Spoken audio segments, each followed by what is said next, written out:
Түребездә кунак бар.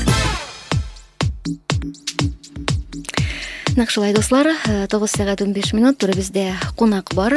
Бүген студиябыз кунагы күпләргә билгеле мөгаллим, остаз Гомәр Даутов. Күптән түгел Гомәр Даутовның Сулар үргә окмасада дип исемләнгән саллы гына язмасы Мәдәни җомга газетасында бастырылды. Һәм бүген сүзебездә нәкъ менә әлеге язма хакында барачак. Анда урын алган герой Чаллыда аны күпләр белә, хәтерли, хөрмәтле Ефим Дмитриевич Мирзон. Димәк, бүген сүзебез шул хакта.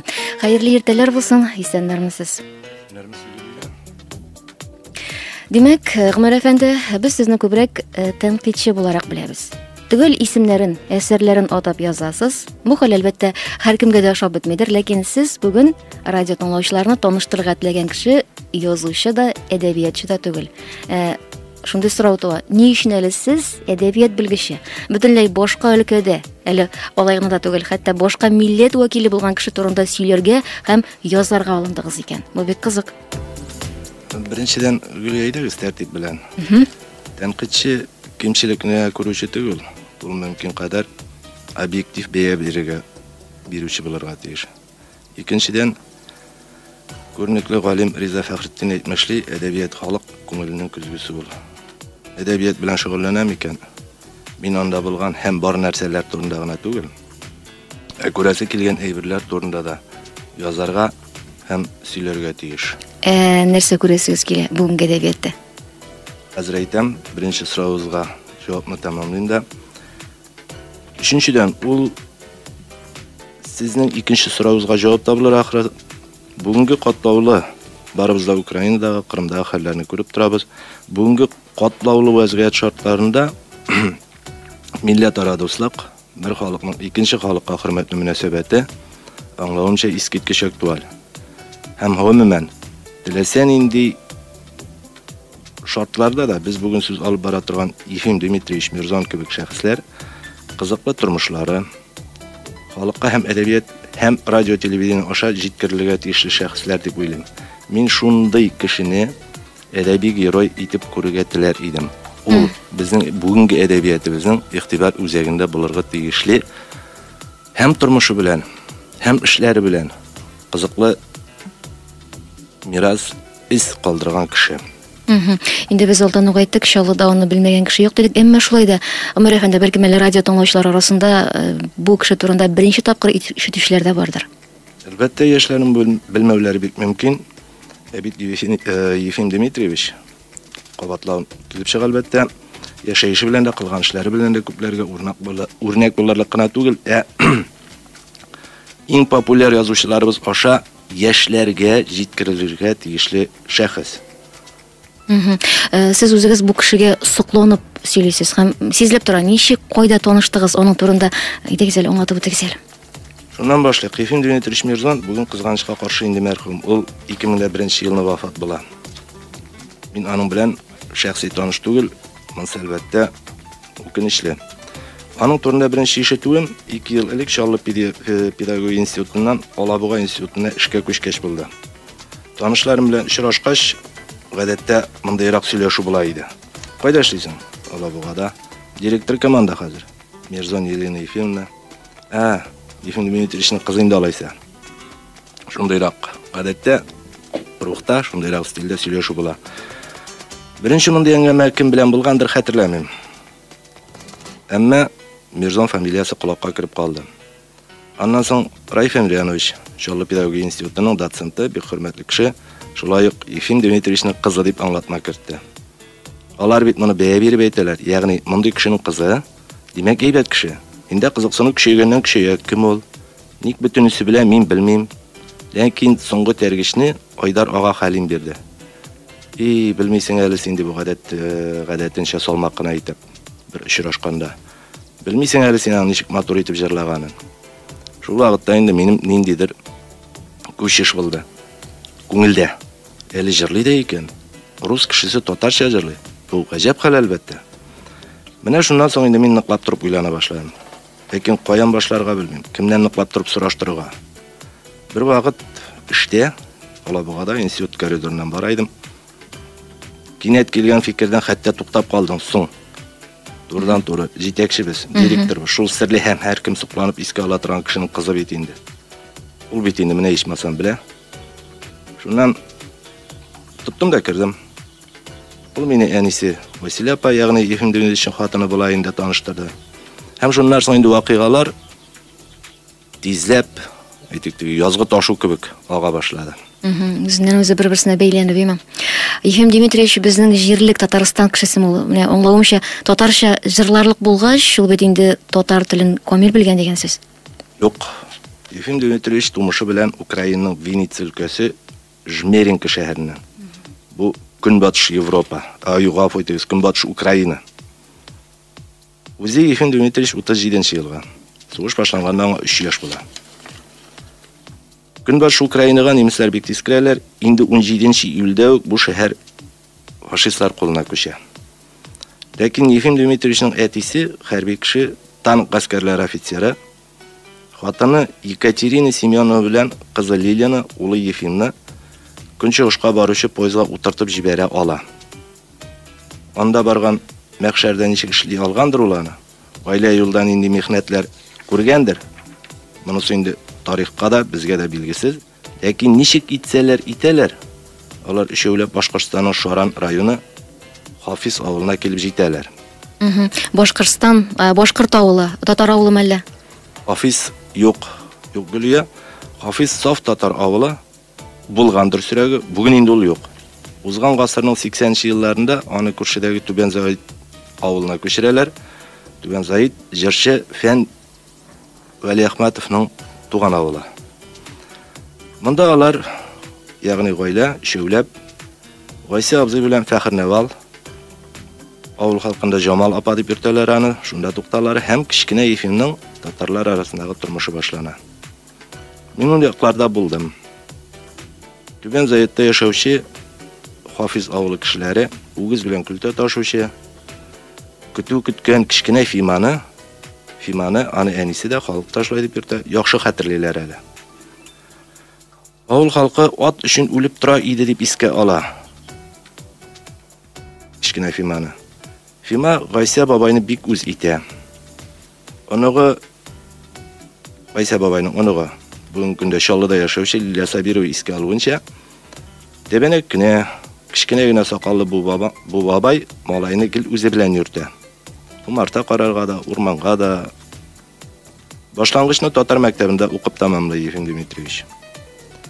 Аннан Урысуга күченәләр, гаиләләре белән. Ефим Дмитриевичның Хафиз авылындагы дусты, классташы, мин аның белән дә күреп сөйләштем, Минсәгыйть Заманов, Урысуда аңа тагын урысча өйрәнүгә туры килде дип күлеп сөйли. Шулык Минсәгыйть Заманов Ефим Дмитриевичне бик кызыклы, акыллы, һәр нәрсәне тикшерергә ярата торган малай итеп хәтерли әле. Алар ерак тормаганнар бер-берсеннән, һәм Минсәгыйть абзый әйтәдер: яз җитүгә, һәр вакыт урманга, ачлык заманы үзегез беләсез, төрле үләннәр, нәрсә чыга, яшеллек эзләп, инде без бөтен тирә-якны уйкап чыктык дип искә ала. Хафиз авылы, кстати, бик матур урында урнашкан. Нәкъ Тукайдагыча ул авылның һич онытмыйм, һәр ягы урман иде, бик күңелле. Һәм әйтергә кирәк, Түбән Заидта яшәүче хафизлылар бүгендә нишләп кенә күчерделәр икән, безнең ник кенә күченде икән дип үкенеп сөйлиләр. Табигаты искиткеч матур. Бәлки менә Ефим Дмитриевичның шушындый теге шәхес булып формалашуына туган як табигаты да йогынты ясагандыр. Әйткәнебезчә, Урысуга күченәләр, Урысуда инде техник белем ала, өйләнеп җибәрә.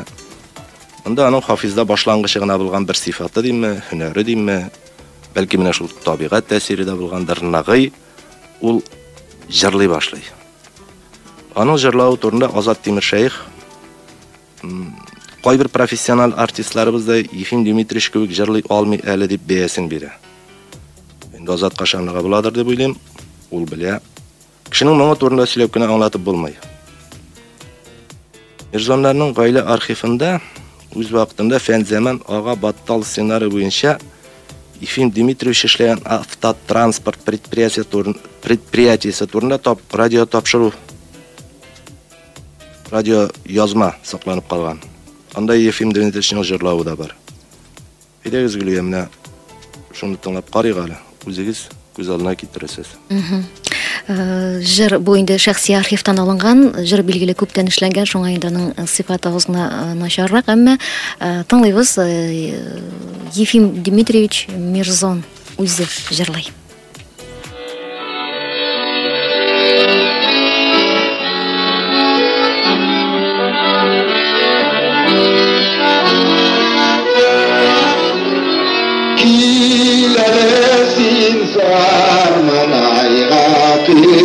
Termen şatında Sinay'desiz sözüm var Gölge fısfatında Sormanay, sormanay Yıllarında ışıraştır Sorgatma bizne şulay Sormanay, sormanay Yıllarında ışıraştır Sorgatma bizne bulay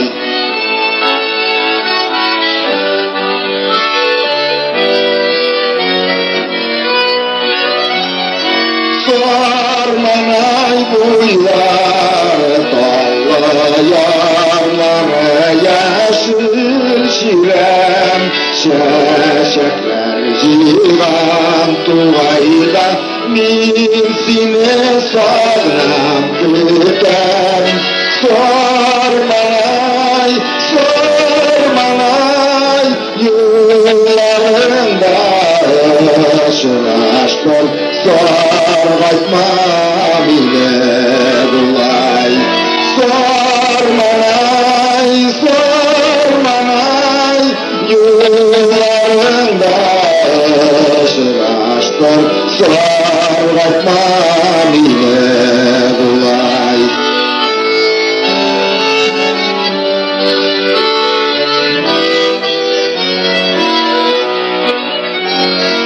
Sormanay sular salkın salkın buysa bayılgan Sonrıma pişamayıp min sine sarnıp giden Sormanay, sormanay Сарманай жыры булды. Ефим Дмитриевич Мирзон үзе җырлады бу инде шәхси архивтан. Әлеге язма Сарманай жыры менә бүтән милләт дидегез, татар милләтеннән түгел, татар моңы. Монда ярылып ята татар моңы. Әлбәттә, Искиткеч булаймы? сез беләсезме, моң сүзе хәтта тәрҗемә ителмәй. Хәтта элек филармония тәмамлаган артистларны характеристика язганда яза торган булганда обладает хорошим моным дип. Моң ул нәкъ безнең җирлеккә, безнең халыкка гына хас. Әйбер, минем ул турда язмамда чыкканы булды. Моң сүзе тәрҗемә ителмәй, ләкин күрәсез, Ефим Дмитриевичкә менә шушы безнең халыкка хас булган моң Бирелгән һәм бу мугҗиза, менә шуннан да бу мугҗиза. Ул татарларга гына хас дип әйтәбез, менә монда нәрсә? Менә үзе сер, шулай бит. Ул бары тик табигатьтән генә бирелгән мөмкин, Аллаһ тарафыннан гына. Димәк, аның безнең җирлеккә килеп чыгуы, монда үсүе, формалашуы һәм безнең халыкны шул хәлле үз итеп яратуы, ул Аллаһ тарафыннан, Аллаһ кушу буенча булгандыр дип әйтик. Һәм менә минем ул турда уйлаганым бар, безнең халыкны кемнәр аркылы ничек кабул итте икән Ефим Дмитриевич? Бәлки ул шушы җыр аша кабул иткәндер, бәлки көлтә ташаганда, мин ул турда яздым да инде. Иптәшләрнең теге була бит инде егетләр, малайлар, үзләрен яшүсмерләр, җигет итеп сизәләр. Көлтә бавы, көлтә ишелгәч сүгенә ярдәм килгәннәр, ләкин бер кайчан да ташламыйлар. Безнең халыкка да хас бер улай. Бәлки менә шу Гайса бабайның искиткеч мөнәсәбәте үзе белән ияртеп йөреп, дөнья белән таныштыруы тәэсир иткәндер. Ләкин ничек кенә булмасын, Ефим Дмитриевич бу җирлекне бик яхшы кабул итә, хәтта ки Украинадан әтисен туганы чакырып кайткач та, ул турдан туры юк инде, дядя Федор, мин бармыйм, мин татар халкының улы дип әйтеп җибәрә. Демәк, Ходай аңа менә үзе яхшы кешеләр юлдаш итә аңа. Шулай бит яхшы кешеләрне юлдаш итеп юллый җибәрә. Бик мөмкин, шулай булгандыр. Демәк, әңгәмәне дәвам итәбез. Шулай итеп, Ефим Дмитриевич әлегә урыс суда калды. Гаилә куруы кайчан була һәм кемгә өйләнә? Өйләнү булайрак. Хәзер карагыз. Күз алдына китерегез, яшь егет, искиткеч җырлый, махсус урта белеме бар, җәмәгать эшләрендә актив. Мондыйларны ул вакытта кая кадалыйлар? Әлбәттә, комсомолга. Ютазы белән Азнакай районнары берләштергән вакытлар һәм Ефим Дмитриевичне бүгенге көндә Азнакай районына кергән вакыт совхозына комсомол секретарь итеп җибәрәләр. Шунда ул булачак гомерлек ярын Василия дигән кызны очрата. Василия апа бүген Шаллыда яши, мин аның белән очрашып сөйләштем. 70 яшын тутыруга карамастан, элекке янып торган гүзәллеген саклаган, аны күргәч тә беренче уем уңган булган комсомол секретарьның бу кызга юкка гына күзе төшмәгәндер булды. Өйләнеш вакыйгасын Василия апа үзе булай сөйли. Клубта танышып бер атна үтүгә Ефим миңа тәкъдим ясады ди. Узакта тормый партком секретарь белән сорарга киләләр. Кыз сорарга киләләр. Василия апа әйтә, бәрәңге алып кирип киләдер, киләләр инде булар партком секретары белән ди. Әти риза булды. Әмма кунаклар киткәч миңа әйтте ди.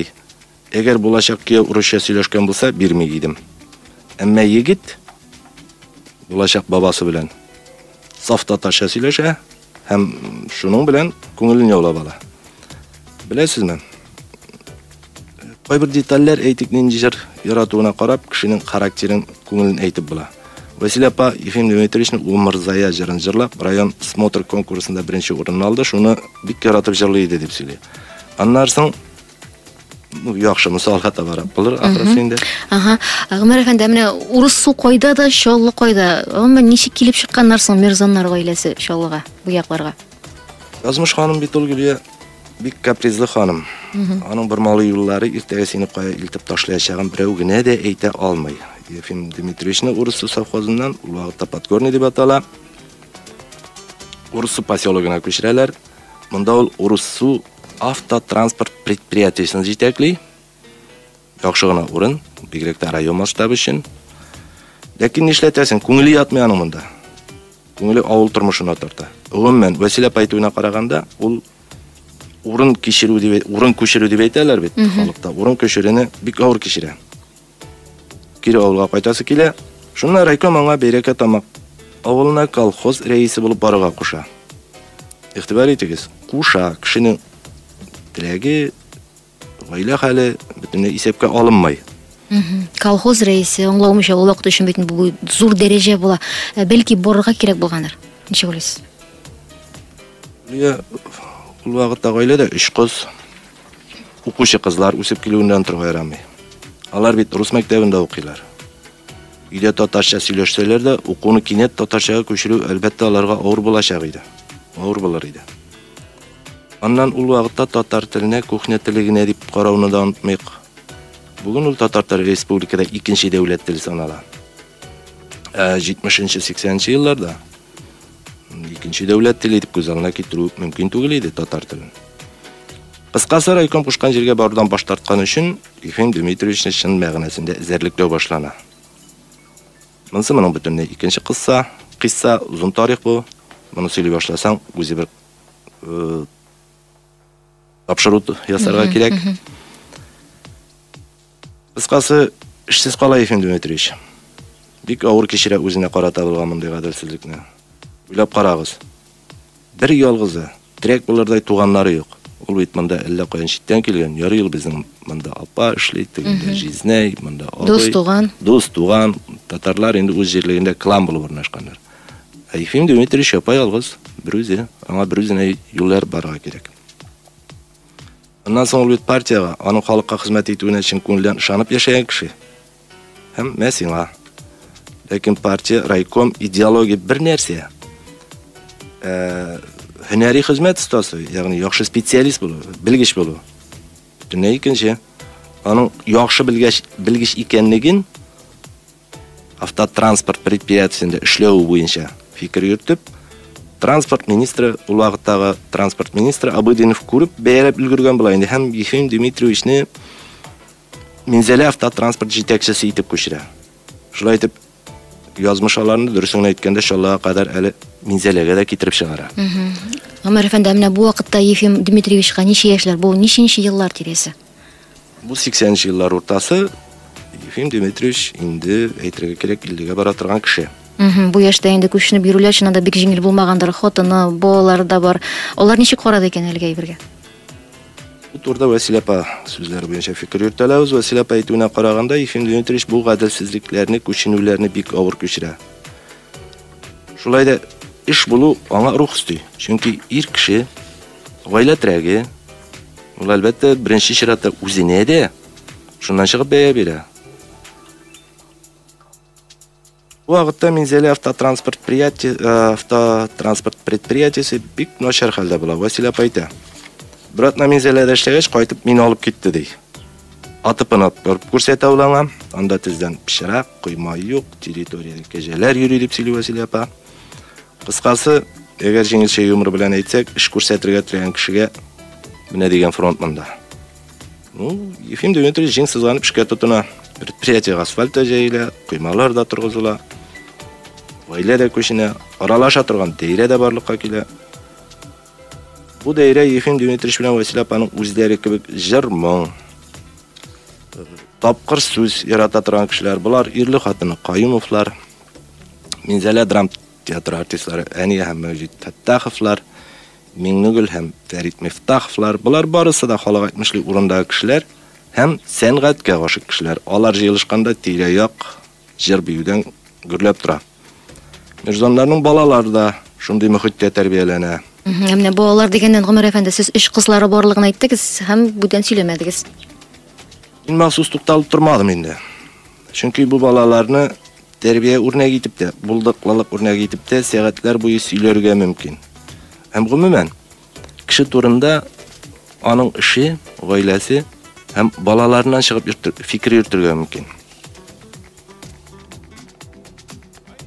Кыскасы менә үзегез карагыз. Улысы Светлана фән докторы, Елена һәм Ирина фән кандидатлары. Шусы саф татар телендә сөйләшәләр, русчаны камил беләләр. Менә бу милләтара дуслыкка, толерантлыкка нинди яхшы үрнәк була ала.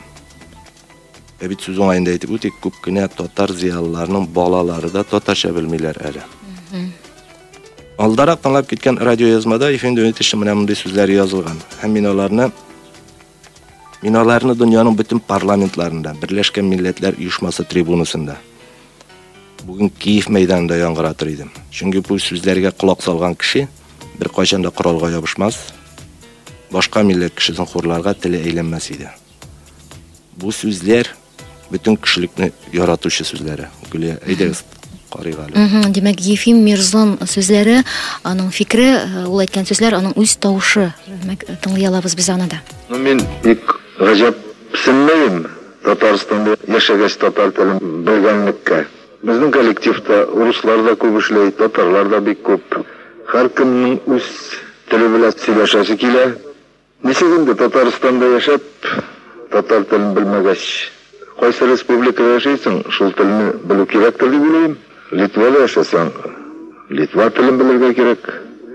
Украинада украин телен. Мин әле сөйләшеп кенә калмыйм. Татар җырларын бик яратам, үзем тыңларга да бик яратам. Үзем дә җырлый алам азрак шунда.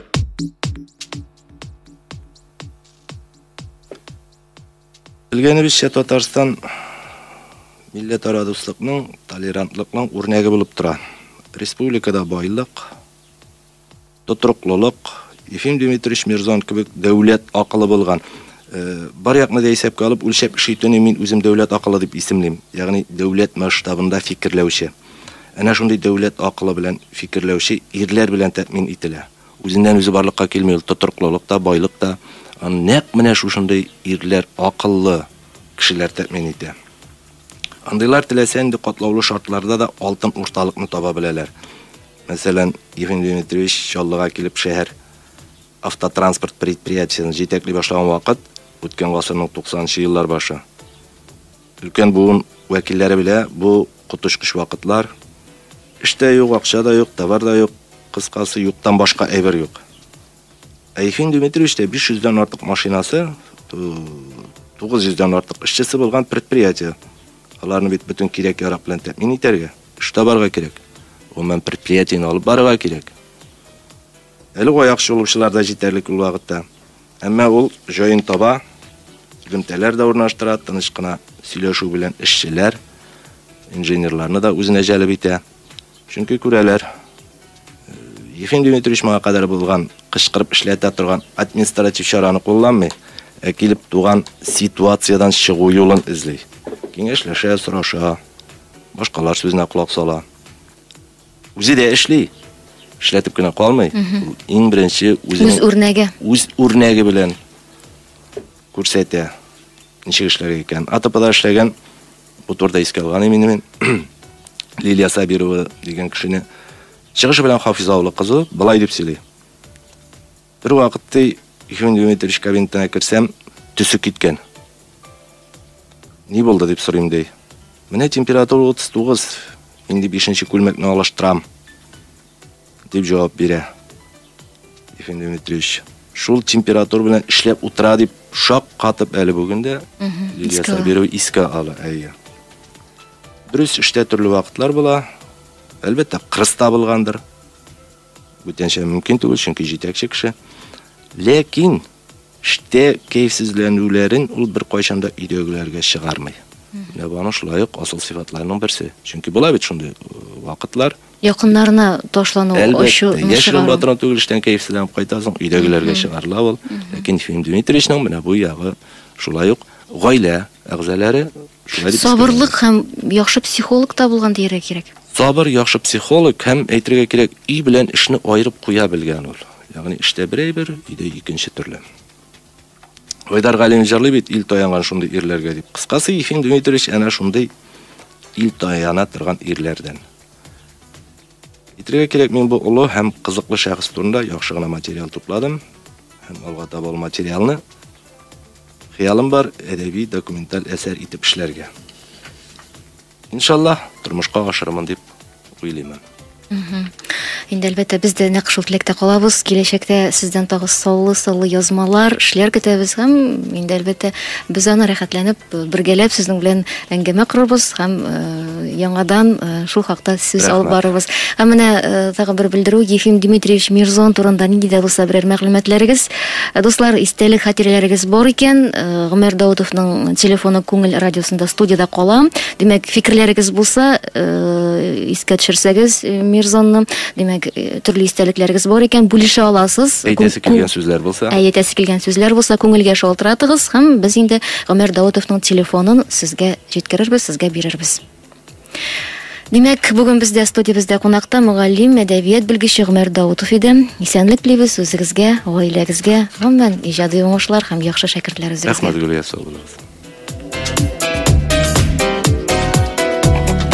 Инде тәгәллибез көтәле дисең, Азат Тимершәев, шулай ук Ефим Дмитриевичның яраткан җырларының берсе булган әлеге җыры көтәле дисең, димәк, әлеге җыр белән әңгәмәне йомгакларбыз да.